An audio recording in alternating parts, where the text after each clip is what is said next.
Hey, I'm Chad from the Knightly Brew, and today I'm going to give you the basics on how to play Blood on the Clocktower. If you're unfamiliar, Blood on the Clocktower is a social deduction game where trust is dangerous, lies are a weapon, and death is not the end. If you're wondering what makes it so special, there's no player elimination, there's no boring rounds, and every decision matters. Plus, it's all run by a storyteller that can adapt the game on the fly.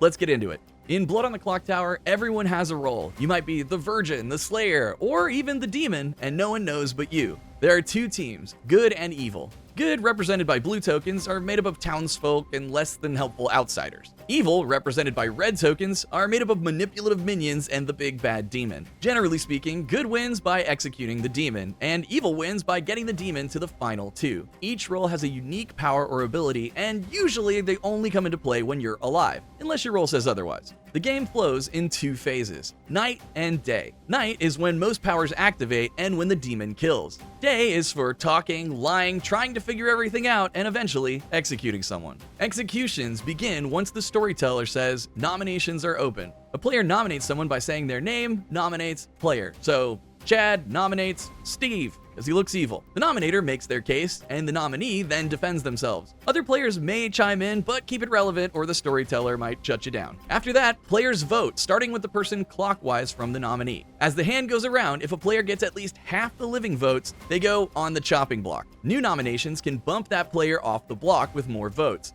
And if there's a tie, it wipes the slate clean. If there are no valid nominations, no one dies by execution. Living players can only nominate once per day and be nominated once per day, but you can vote as many times as you want.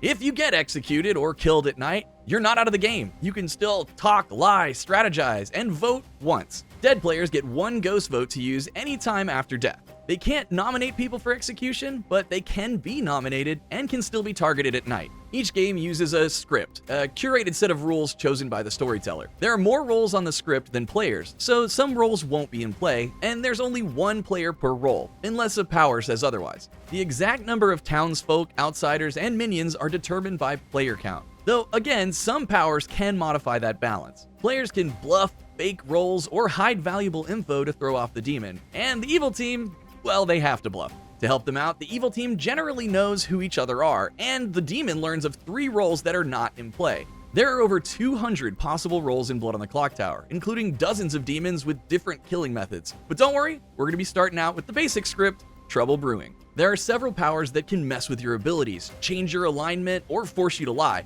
But in Trouble Brewing, we're only dealing with 2, Poisoned and Drunk.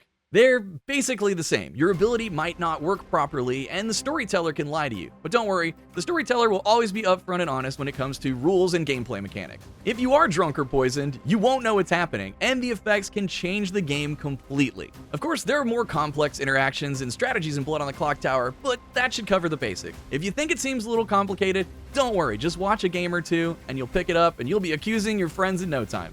Thanks for watching.